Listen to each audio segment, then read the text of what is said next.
नाज़रीन करम, रसूल अल्लाह की खिदमत में एक बार एक शख्स हाजिर होता है और अर्ज करता है, या रसूल अल्लाह, मैं अपने कबीले का सरदार हूँ और हमारे यहाँ बेटियों की पैदाइश पर उन्हें जिंदा दफन कर दिया जाता है। कहता है, मेरी रजामंदी से 70 घरों की 70 हाउस होल्ड्स की बेटियों को जिंदा दफन किया गया है।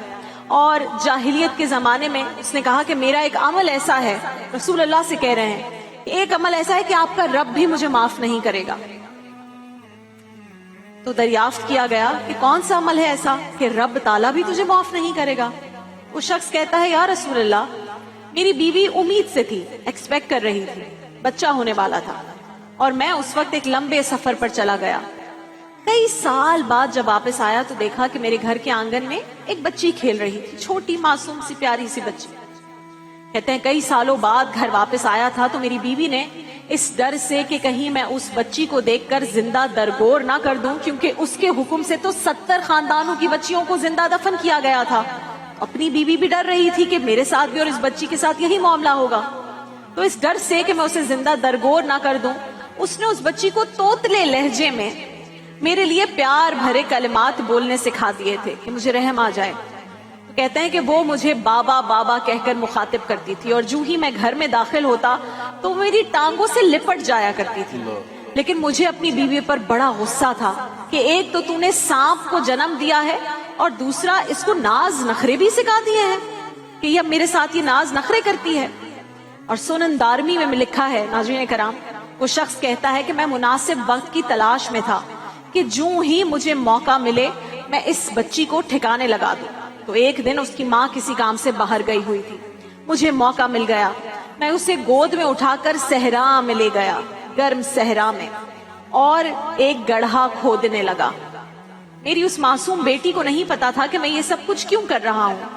कड़कती धूप में गर्मी की शिद्दत से जब मेरे जिस्म पर बार बार पसीना नमूदार होता तो वो मासूम आगे बढ़ती और अपने नन्हे से दुपट्टे से मेरे माथे का पसीना साफ करती थी।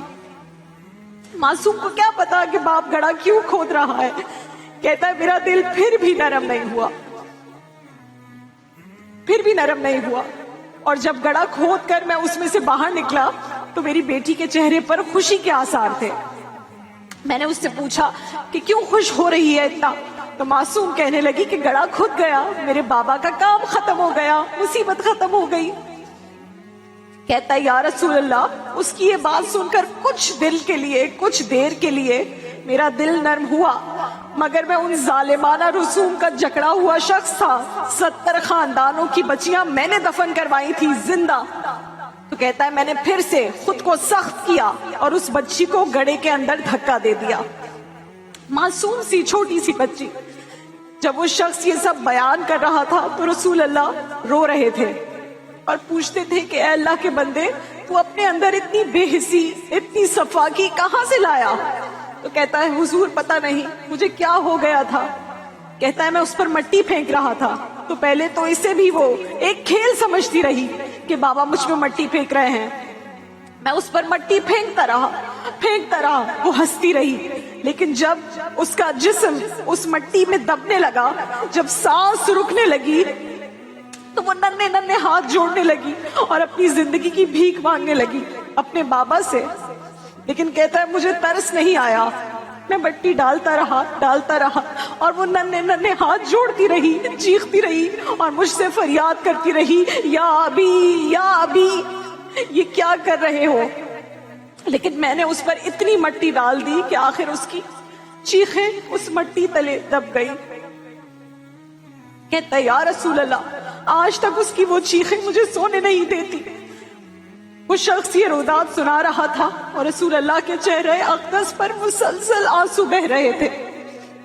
रिवायात में आता है कि आप ये वाकया सुनकर इतना रोए कि आपकी दाढ़ी मुबारक आंसुओं से तर हो गई। ये देखकर सहाबा कराम भी तड़प उठे। आशिकाने रसूल बैठे हों, रसूल अल्लाह रो रहे हों हजारों कतार। सहाबा कराम उस शख्स को देखकर गुस्से में कहने लगे कि तूने इतना दर्दनाक वाकया सुनाया कि रसूल अल्लाह इस कदर दुखी हो गए हैं। तो रसूल अल्लाह ने सहाबा को रोका और उस शख्स से फरमाया कि जाहिलियत के उस दौर में जो कुछ गुनाह तुझसे हुआ, गुनाह बहुत बड़ा है, लेकिन अब تجھے عقل آ گئی ہے تو اللہ تعالیٰ کی بارگاہ میں معافی مانگ اور اسلام قبول کر کے اپنی نئی زندگی شروع کر لے. اللہ اکبر.